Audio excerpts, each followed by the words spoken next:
Good evening, friends. Before we begin, take a deep breath with me, in through the nose and slowly out. Let the day's noise drift away like fog over a quiet river. If you can, dim your lights. Maybe light a candle or let the glow of your screen fade to its gentlest setting. Settle under your blanket. Feel its weight like a soft promise that you are safe, that the world outside can wait. Tonight, we're not chasing adrenaline or breaking news. Tonight, we're going to trace the gentle heartbeat of something hidden, the quiet birth of the world's most secretive economy. If this calm journey helps you unwind, tap like or subscribe. Only if it feels right. No rush, no pressure. Now, close your eyes if you like. Let me take you back to a time when the world itself seemed wrapped in smoke. It's 1945. The cannons have gone silent, but Europe still trembles. Cities are cracked open like old pottery. Steam rises from broken rail lines. The smell of coal and dust hangs in the air like a memory that won't wash off. People move slowly through the rubble, dazed, carrying what's left of their lives in burlap sacks and tin pails. And somewhere, in the red brick heart of Moscow, men in heavy coats huddle beneath yellow lamps, their breath fogging in the cold as they whisper about enemies, loyalty, and the price of victory. You see, the Soviet Union had survived the fire of World War II, but survival came with a strange kind of hunger. Not for food, though bread was scarce, for power, for control, for knowledge of what everyone else was doing, because knowledge, in that new world, was the real currency, and no one understood that better than Joseph Stalin. He sat in his office beneath a clock that ticked too loudly, sifting through reports written in stiff bureaucratic prose. To him, every statistic hid a plot, every smile might be a mask, and so, even before the KGB was born, the seeds of it were already germinating in the fertile soil of paranoia. Imagine, if you will, the NKVD, the Soviet secret police, a machine of files and whispers, men in grey suits with pens sharper than knives. Their job was to protect the revolution, but protection soon bled into surveillance, and surveillance became an empire of secrets. They listened to diplomats in Prague. They bribed dock workers in Odessa, and they kept careful ledgers of favors owed and debts to be collected. When Stalin looked at the smoldering ruins of Europe, he didn't just see destruction. He saw opportunity. Wars are expensive after all, and empires, even socialist ones, run on gold. But where does one find gold in a land where factories are melted, where the currency is little more than ink on thin paper? Simple. You make your own system, a shadow economy.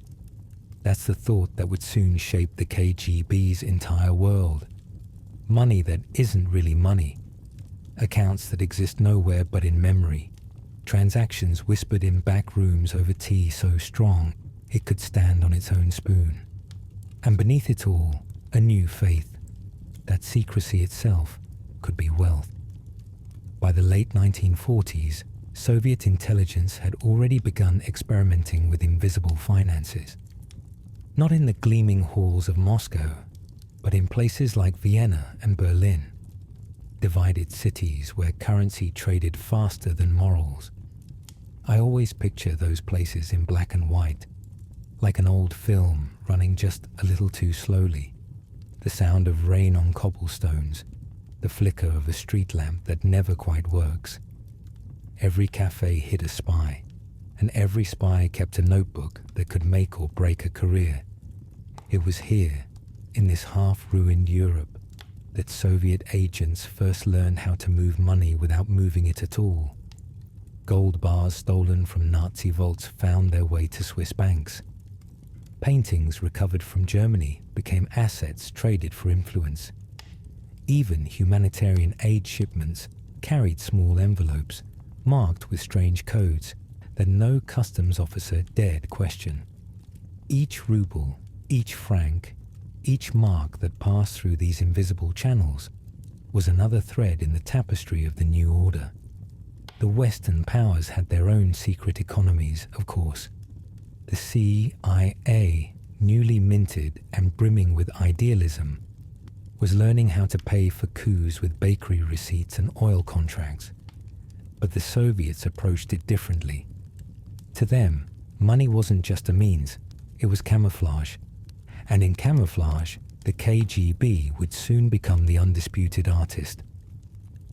By 1954, the year the KGB officially emerged from the NKVD's shadow, the Soviet state had 1,000 faces. There were embassies and trade offices, cultural societies and shipping companies, all technically legitimate, all quietly wired to the same hidden core. A diplomat in London might receive a bonus for cultural promotion. That payment, routed through a Polish trading firm, would buy printing equipment for a Marxist newspaper in Cairo. The newspaper would employ writers who were, conveniently, informants. And when those informants needed to travel, their tickets were paid by a Czech steel company that didn't really make steel. It's dizzying, isn't it? Like trying to trace a spiderweb after rain. Sometimes, when I picture these webs, I imagine a soft hum in the air. The sound of countless telegrams, typewriters, telex machines. That hum is the sound of the KGB's first fortune being born. Not in vaults or treasuries, but in the spaces between systems. You could say the KGB learned to launder not just money, but meaning. A shipment of medical supplies could also carry spare parts for a surveillance device. A scholarship program could recruit future agents. A ballet tour might conceal a diplomatic message folded neatly inside a dancer's costume case. Every gesture served two purposes, sometimes three. And behind every smiling attaché was a ledger written in invisible ink. What fascinates me most is how ordinary it all seemed from the inside. To be a Soviet officer in those years was not to feel like a villain in a spy movie. It was to be a clerk of destiny, balancing accounts that no one else could see. They believed they were building not just a state, but a fortress made of information and trust. Of course, trust is a fragile building material. It cracks easily, especially under gold. Let's pause a moment. Can you hear the soft clicking of a clock nearby? Maybe your own. That ticking, steady and low, is how time moved for these men and women. Slow, deliberate, the sound of plans unfolding. I like to think some of them, after long nights of decoding and calculation, went home to their tiny apartments, hung their coats by the stove, and fell asleep dreaming of the lives they'd never lived. Because beneath every grand design is a quiet human ache. The KGB's shadow economy wasn't built by monsters, but by accountants, engineers, linguists, people who once read poetry in cafes and now read encrypted ledgers instead. They worked under portraits of Lenin, but they dreamed sometimes of the sun on a Greek island or the laughter of children. The irony is that while they built a system meant to outlast capitalism, they ended up inventing a mirror version of it, a capitalism of secrets. By the late 1950s, the Soviet intelligence budget had grown beyond any clear accounting. Funds were stored in offshore fronts, hidden in trade deals, even in art auctions. Gold bullion moved quietly through diplomatic channels.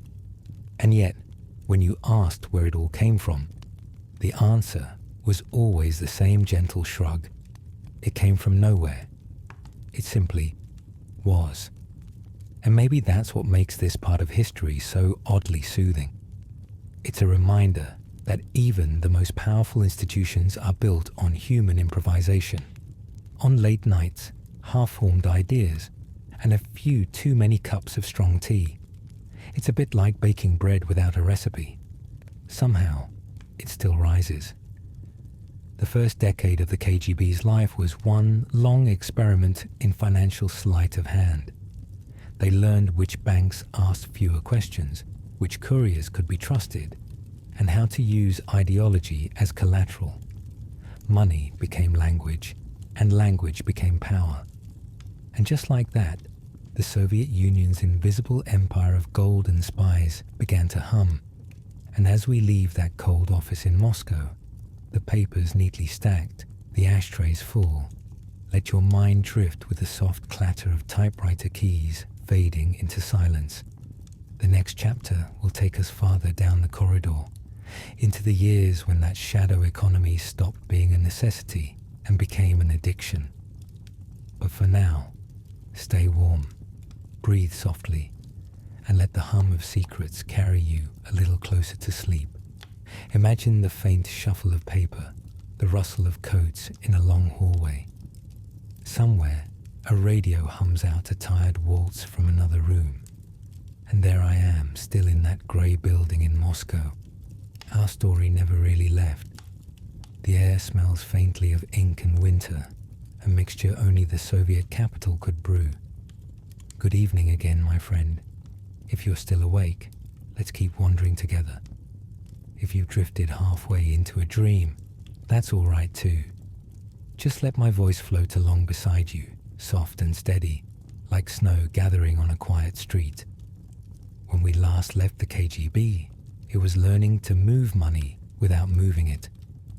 By the mid-1950s, the system was no longer a handful of whispered deals.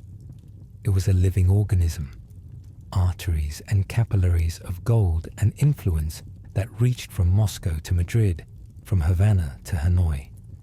Each route pulsed with coded telegrams, falsified invoices, and diplomatic pouches that weighed a little more than they should have. Let me tell you how it worked, or rather, how it felt. Because if you asked any officer to explain it, they would shrug and say, "It is simply coordination." But coordination, in this case, meant juggling 10 currencies, 5 languages, and one enormous secret.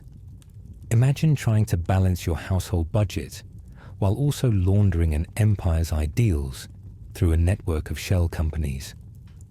It's the world's strangest form of yoga. The Soviets were clever about it.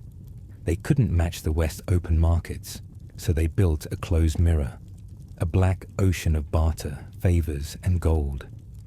Gold, because gold whispered across borders when words could not. Gold never lied, never defected, never needed translation.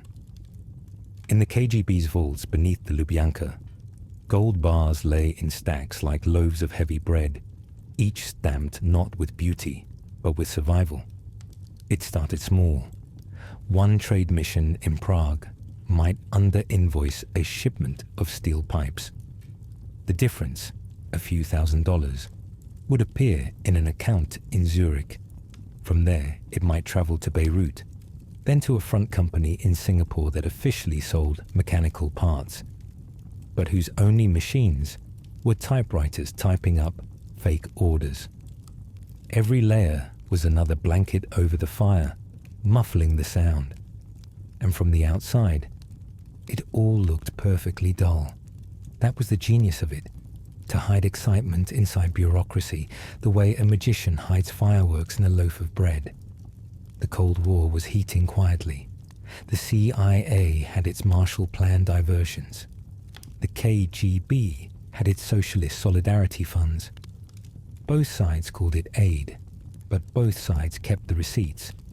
I imagine some mid-level accountant in Moscow, grey hair and weary eyes, counting transfers to friendly nations and sighing into his tea.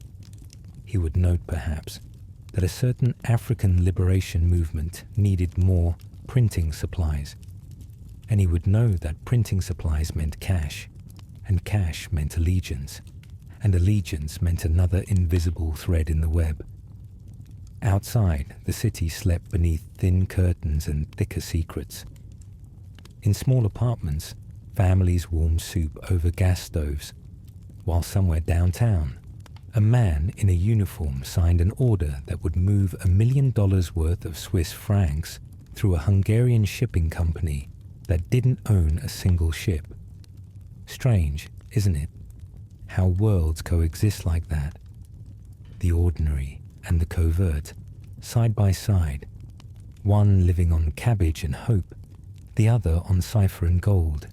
You might wonder where the gold came from. It wasn't mined fresh. Much of it was German, captured after the war, melted down, re-stamped, and declared Soviet property. Some of it came from trade with China, some from smuggling through the Baltic ports, and some, quite unbelievably, from Soviet citizens themselves.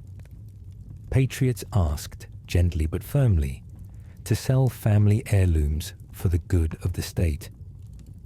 Their wedding rings and lockets disappeared into the vaults, only to reappear years later as part of a diplomatic transaction in Paris or Delhi. And the irony? Most of the agents who handled these operations never saw a single coin of it. They lived modestly, rode trams, queued for bread, and sent secret millions fluttering through the world like invisible doves.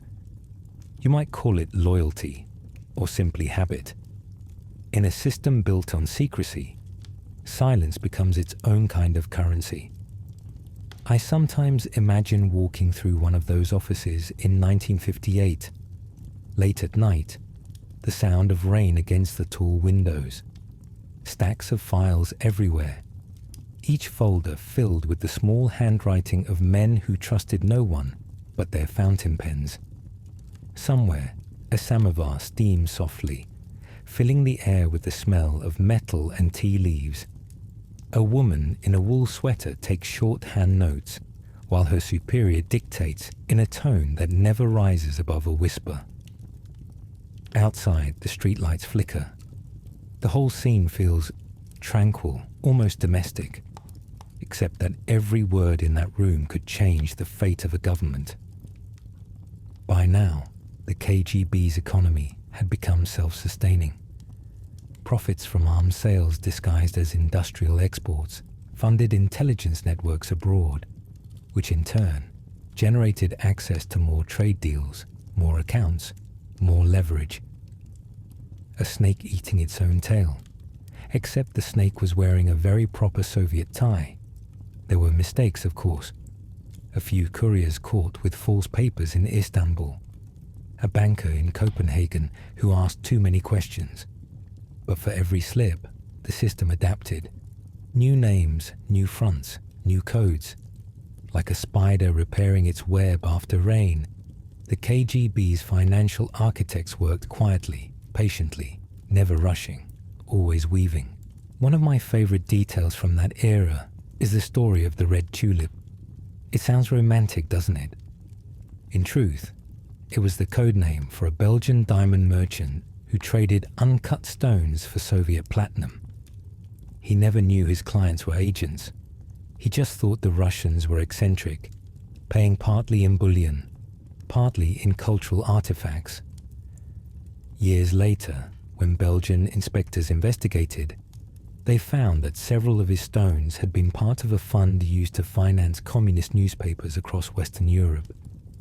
A web of gold glinting faintly even through layers of dust.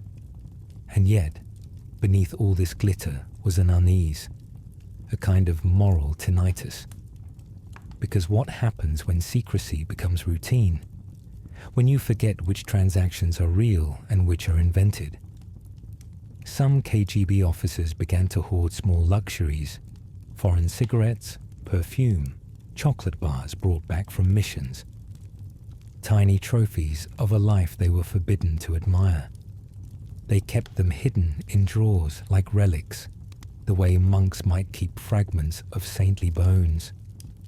By the early 1960s, this web of gold had grown so wide that even the Kremlin didn't fully understand its own creation. Funds flowed in patterns too complex to trace. One Politburo member famously said, "We control it because we believe we control it." Which is, when you think about it, the perfect slogan for a shadow economy. you could embroider it on a pillow.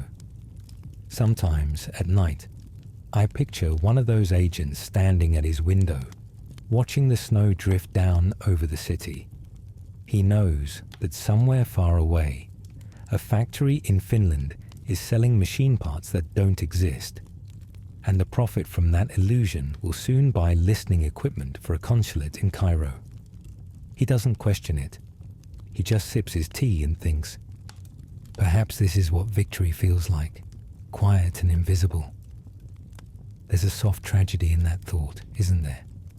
The idea that triumph can be soundless, that power can hum so quietly you could mistake it for peace. But beneath that hum was movement. Men in suits boarding night trains, crates labeled textiles loaded onto ships bound for Havana, telegrams signed with meaningless numbers. Each small act another filament in the global web.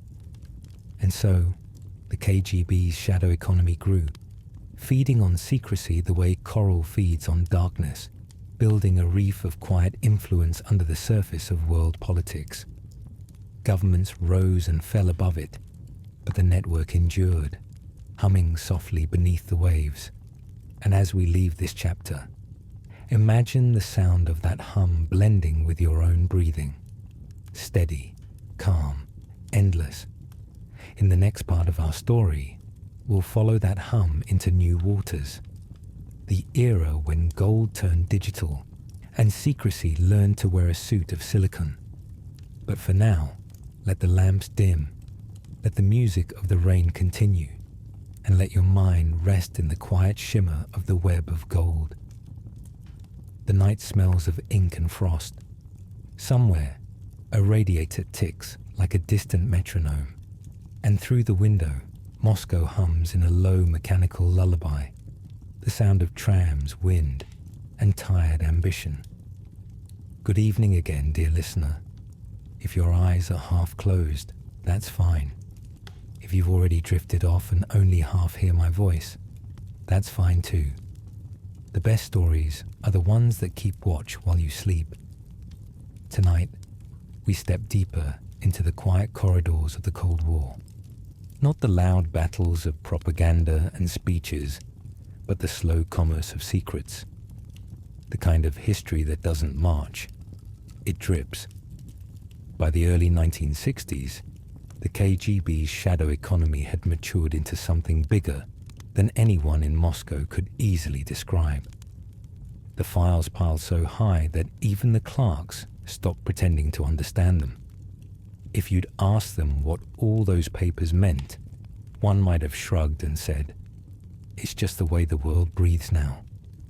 And in a strange way it was, because the Cold War wasn't fought just in jungles or embassies. It was fought in balance sheets, in offshore accounts, and quiet loans that disguised themselves as humanitarian aid, in anonymous companies with names so ordinary you'd forget them instantly. East-West Freight Consolidated, Baltic Mineral Holdings, the kind of names that taste like dry toast. Each of these ghosts had a purpose. One moved diamonds. Another handled foreign oil contracts. A third, the one no one wanted to talk about, moved money earned from trades that couldn't exist on paper at all. I remember reading about one such scheme in the archives years later. It started innocently enough with coffee.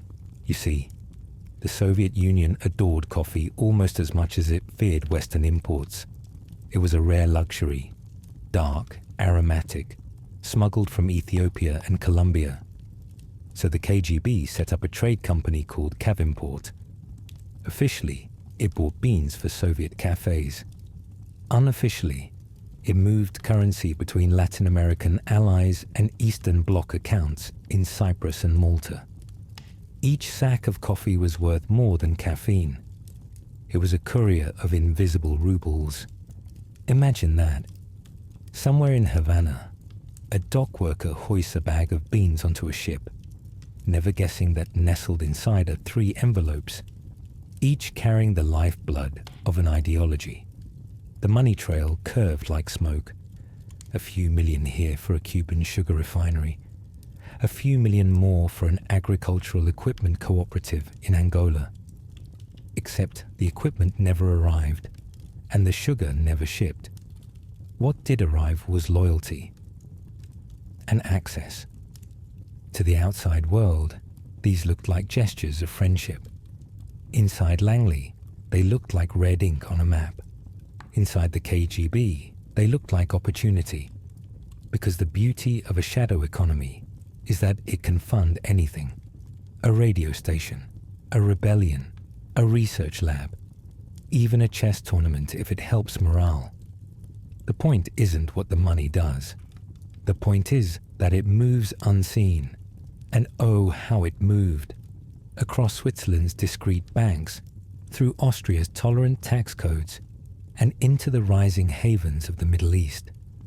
There was a particular fondness for Beirut, a city that, in those days, glowed like a velvet jewel on the Mediterranean.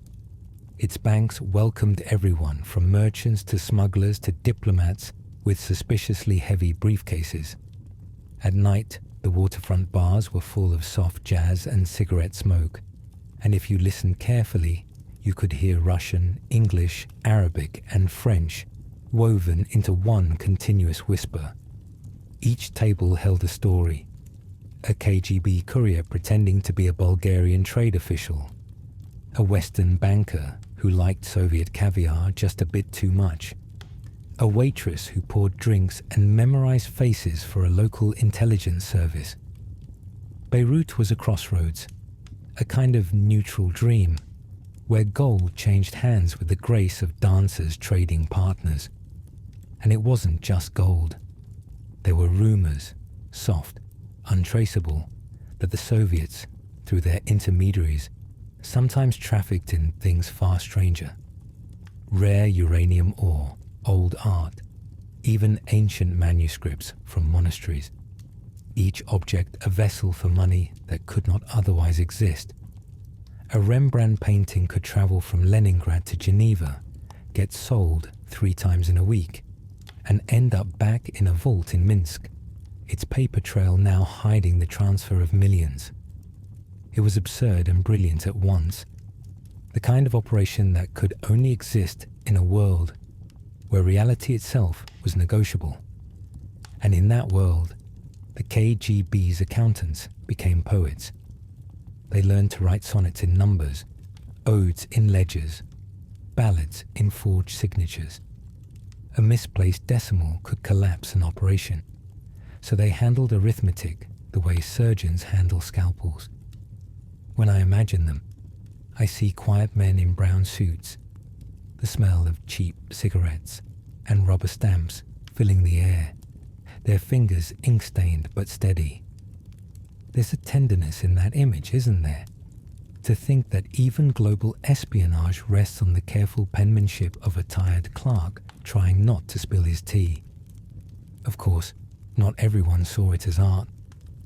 By the mid-60s, some younger agents, educated, cosmopolitan, a little restless, began to wonder where all this money truly went.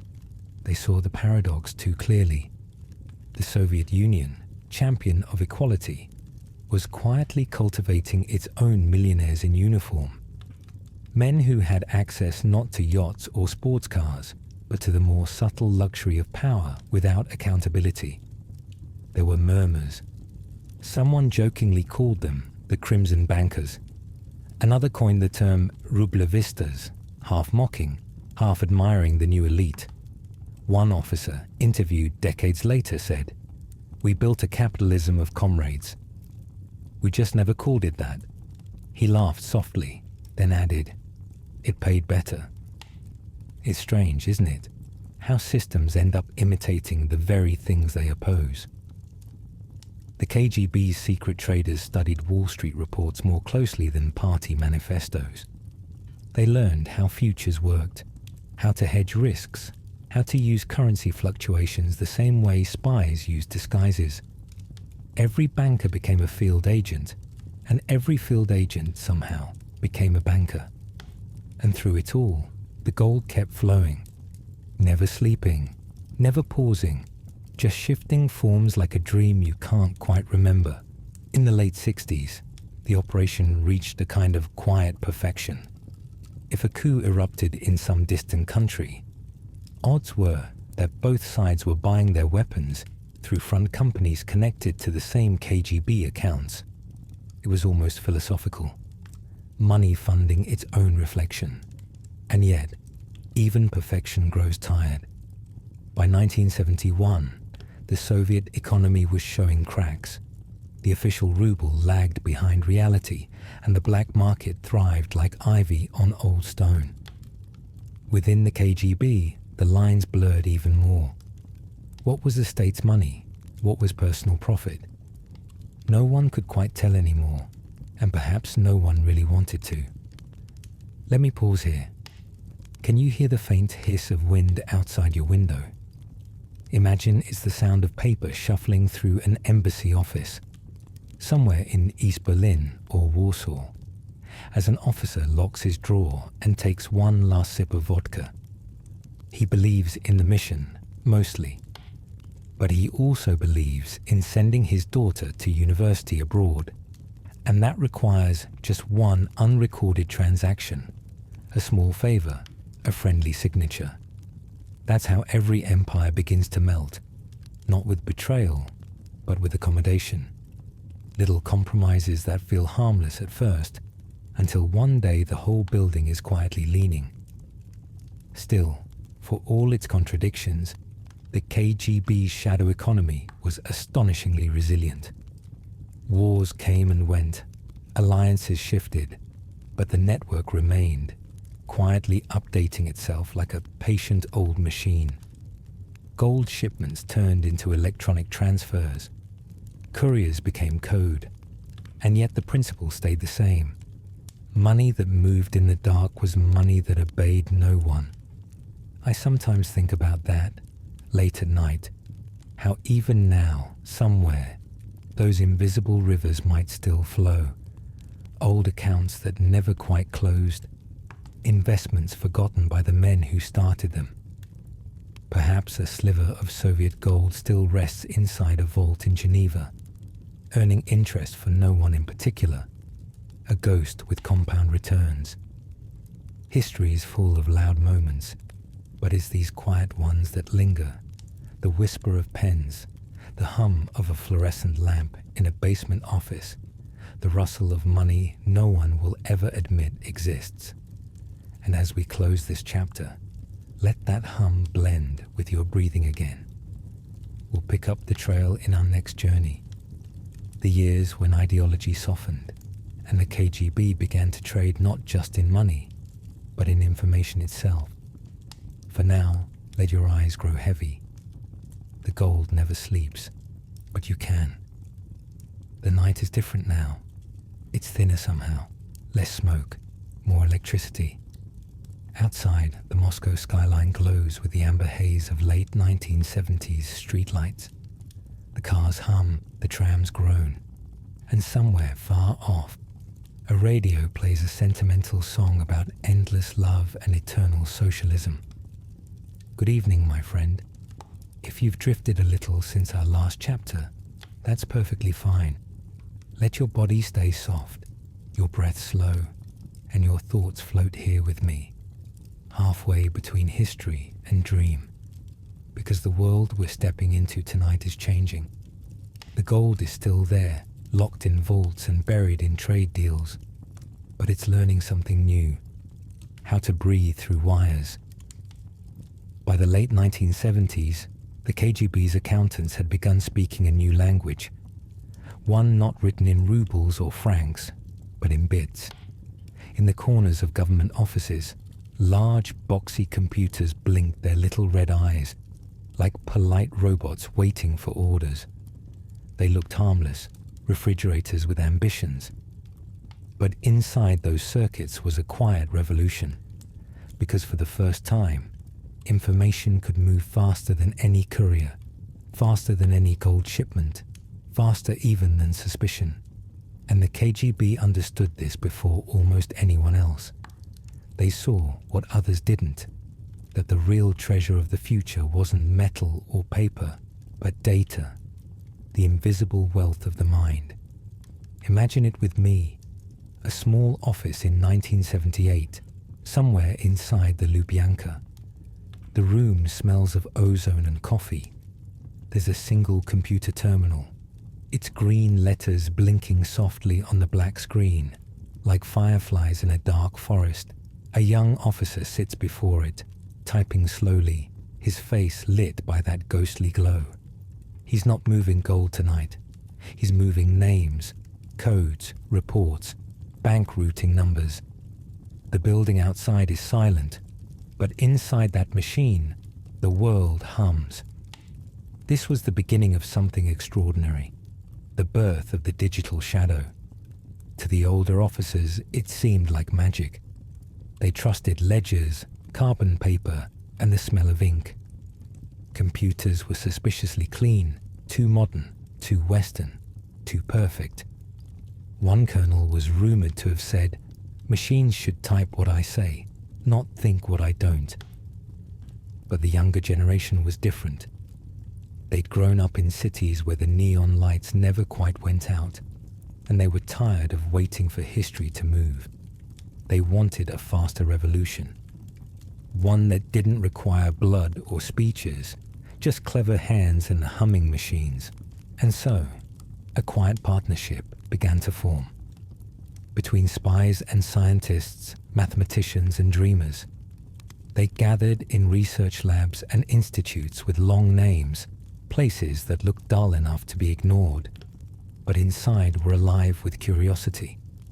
One such place was the Institute for Precision Mechanics and Computer Engineering in Moscow. A mouthful, yes, but it was the heart of a new kind of espionage. There, under the faint hum of vacuum tubes, the KGB funded research into computer encryption and network design, not to connect people, but to control the flow of information before it could escape. Each algorithm, each experiment, was another lock on the vault of the Soviet mind. At the same time, abroad, Soviet operatives were discovering something remarkable. The Western world was careless with its secrets. Universities shared data openly. Companies stored files in early computer systems with passwords so simple they were almost polite. One infamous American research lab used the password guessed. The KGB didn't need to break codes. They just needed to say please. Imagine how thrilling that must have felt. For decades, Soviet spies had risked their lives for microfilms and stolen blueprints. Now, they could gather entire vaults of information without ever leaving the office. A few phone calls, a few intercepted lines, and suddenly the KGB knew more about Western economies than most Western bankers did. It wasn't glamorous, no trench coats, no car chases, just the steady clatter of keys, the quiet sip of tea, and the knowledge that you were seeing the unseen. One story, almost forgotten now, tells of a 1980 operation called Renette, or Thunderstorm. The KGB intercepted data traffic from European finance terminals, tracking oil trades, interest rates, and secret market projections. To the world, these were numbers. To the KGB, they were whispers of future gold, because data could predict where the next surge of wealth would appear, which commodities would rise, which nations would borrow, which currencies were ripe for quiet exploitation. And the Soviets, ever practical, used this information to adjust their own covert investments. The shadow economy had evolved again. Now it didn't just move money, it anticipated it. There's a kind of poetry in that, isn't there? The idea that spies, trained in deceit and silence, became early students of the information age.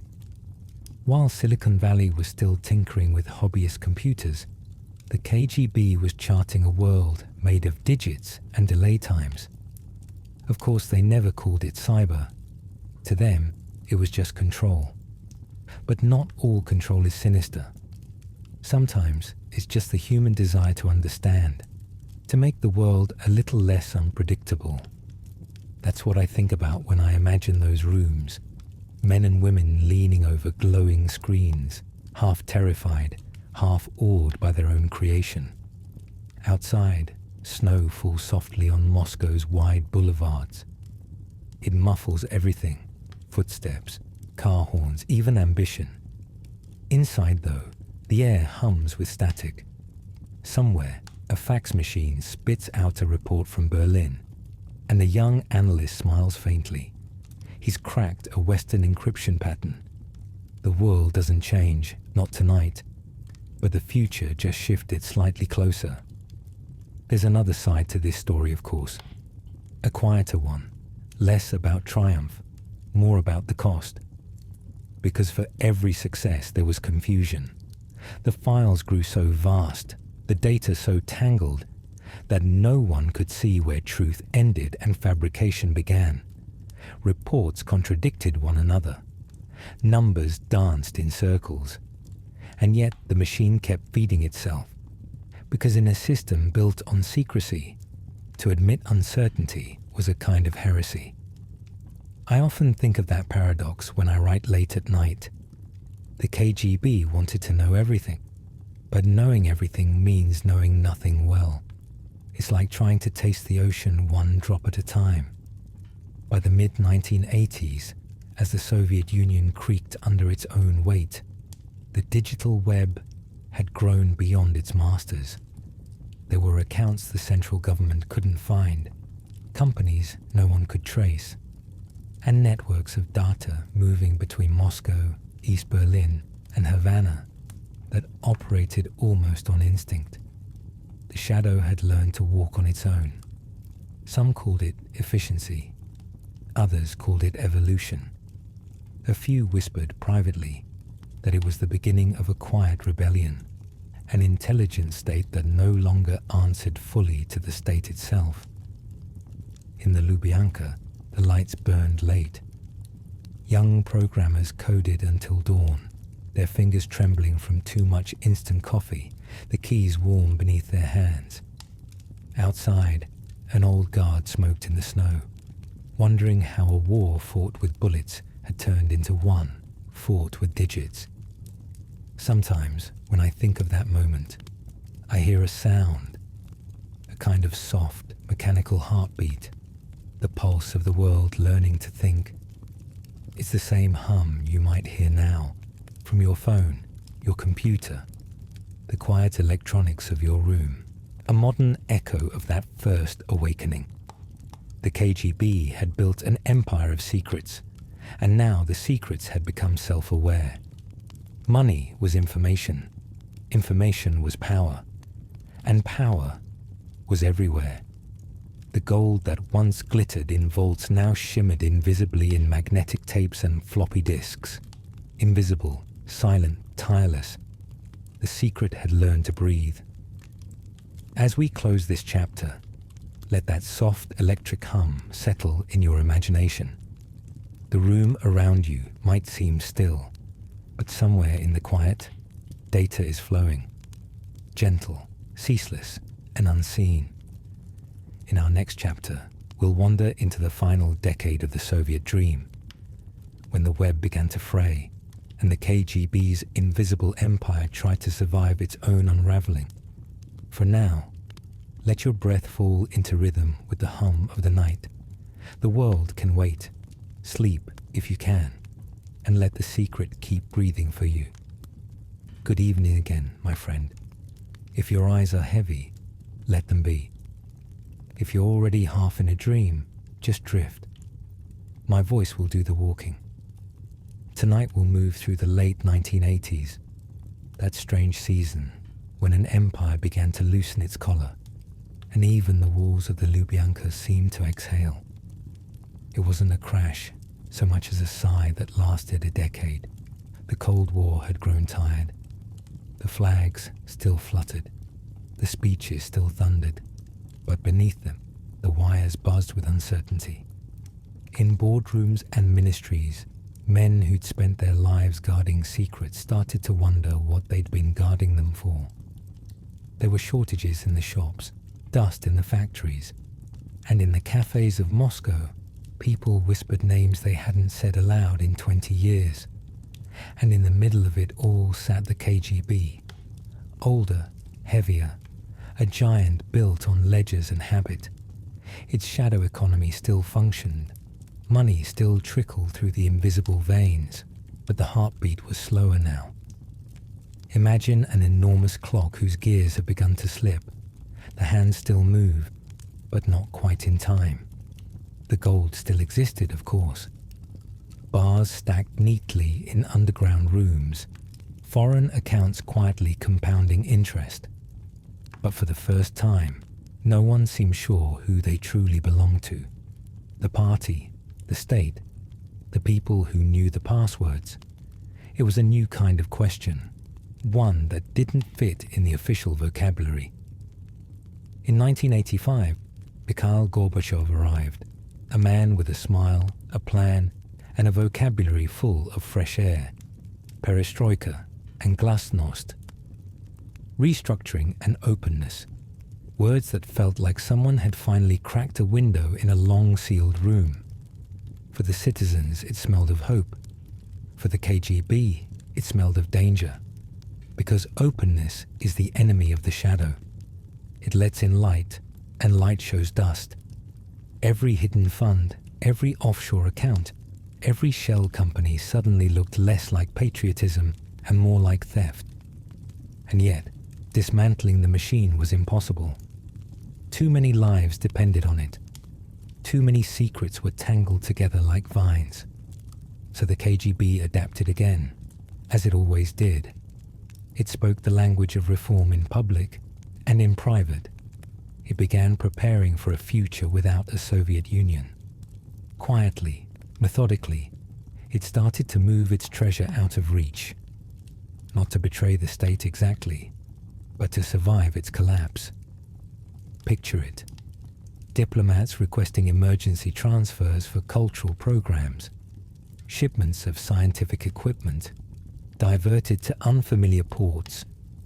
Suitcases crossing borders with false manifests and genuine nerves.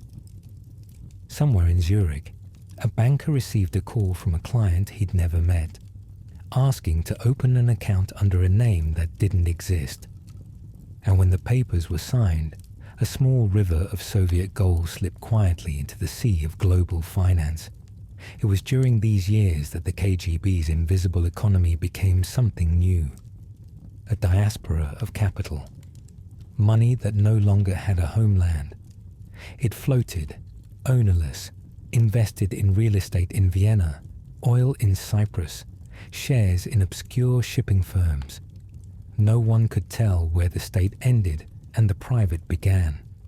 And perhaps that was the point. I like to imagine one of those officials, a man with grey hair and a conscience that flickered like an old lamp, sitting at his desk late one night in 1989. The building around him hums faintly. He knows the world is changing. He's been ordered to transfer the last of the department's emergency funds to secure foreign accounts. He takes a long breath, rubs his eyes, and wonders whether secure means safe or lost. Then he types the authorization code anyway, because obedience has become second nature. Outside, snow begins to fall. Somewhere across the city, a radio reports protests in Eastern Europe. One more government crumbling, one more border softening like butter in the sun. The officer listens for a moment, then turns the radio off. He doesn't want to know how many of the people out there are marching on money that once passed through his hands. The year 1991 arrived like a tremor. One moment the red flag still flew above the Kremlin. The next it was being folded, carefully, almost tenderly. The Soviet Union was gone. It didn't explode. It dissolved. A cube of sugar melting into a cup of history. In those first bewildered months, Moscow felt like a city between heartbeats. Markets opened where statues once stood. Former ministers sold sandwiches from kiosks. And in offices that used to require 3 passes to enter, computers were unplugged, files shredded, safes left ajar. The KGB was officially restructured, renamed, but its people, their memories, their habits, their connections, didn't vanish. They simply walked across the street and reopened under different logos. Some became businessmen overnight. Others turned consultants, advisors, partners. They carried with them invisible suitcases full of contacts, and the old rivers of money followed them like loyal ghosts. The gold that had once fueled the revolution now funded startups, nightclubs, oil ventures, and quiet estates along the Black Sea. It was the same wealth, just wearing new clothes. The same shadows, under different lamps. There's something almost tender about the chaos of those years. I once read an eyewitness account from a banker in London. He said that every week a new delegation of Russians would arrive. Some in perfect English suits, others in coats that smelled of train smoke. Each carried a file folder filled with urgent opportunities. They were polite, nervous, and faintly dazzled by the West's easy wealth. One man, after signing a multi-million-dollar contract, asked if he could be paid partly in gold bars. When told that wasn't how things were done anymore, he smiled sadly and said, "It used to be."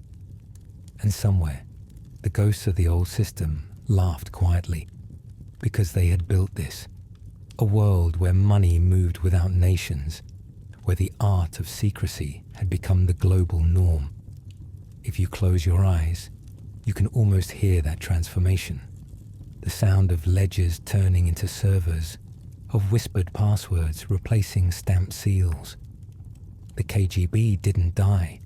It evolved into a mindset that outlived its own name. The people who once balanced covert budgets now balance markets. They traded information instead of ideology. And the web of gold, thinner now but still glimmering, stretched seamlessly into the new millennium.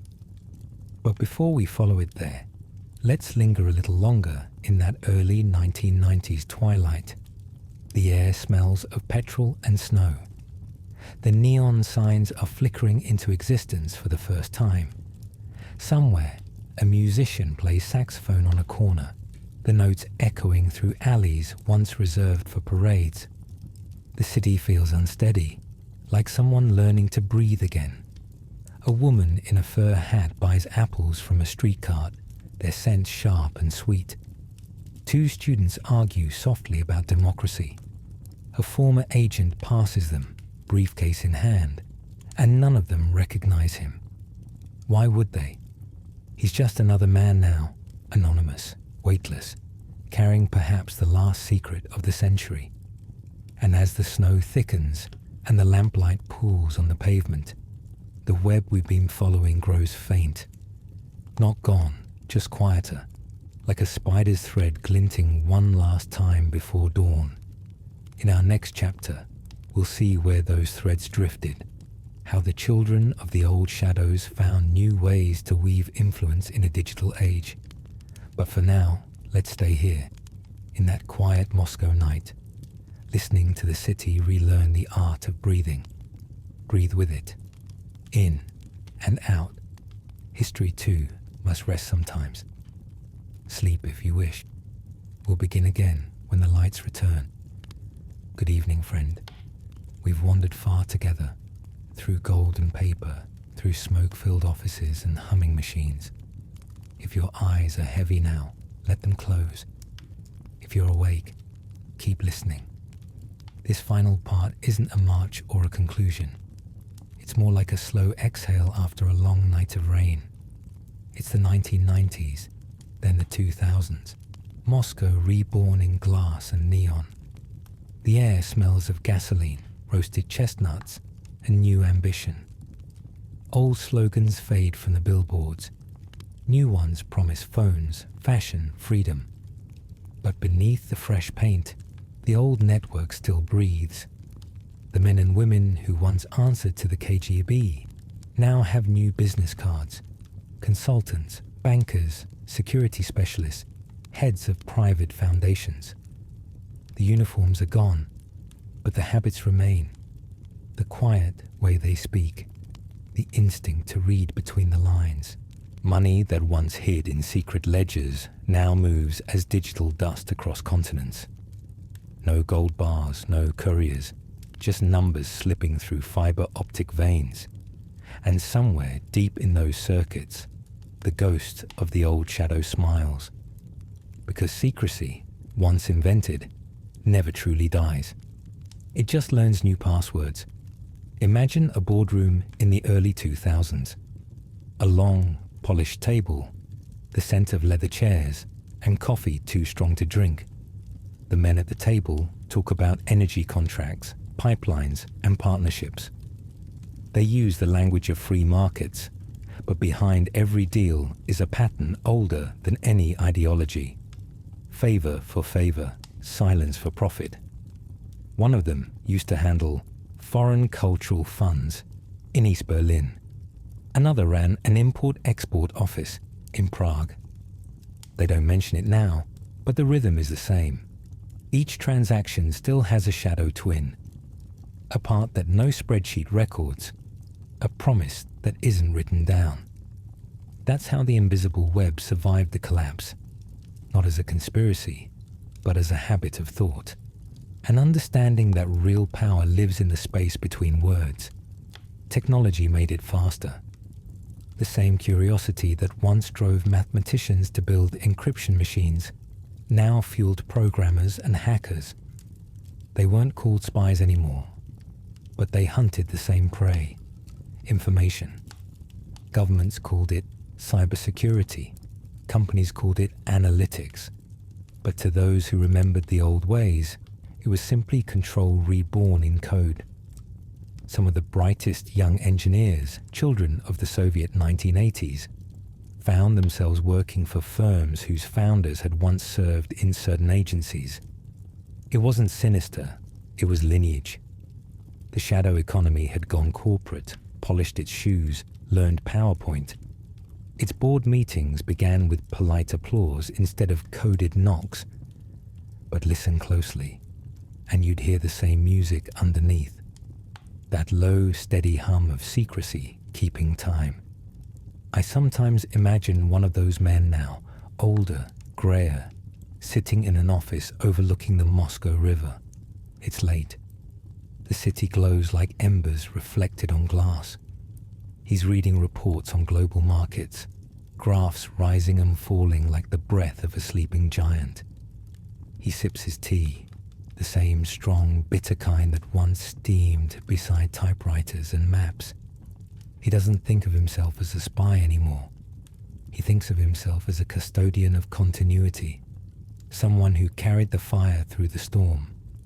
The world calls him a businessman, but in his dreams, he still walks marble corridors, feeling the weight of invisible gold in his briefcase. Sometimes he wakes before dawn, opens his window, and listens to the quiet hum of the city below. Traffic, distant trains, and maybe, just maybe, the soft heartbeat of the system he helped build. Because the truth, whispered gently, is that the KGB's greatest invention wasn't surveillance or sabotage. It was endurance. It taught the world how to hide in plain sight.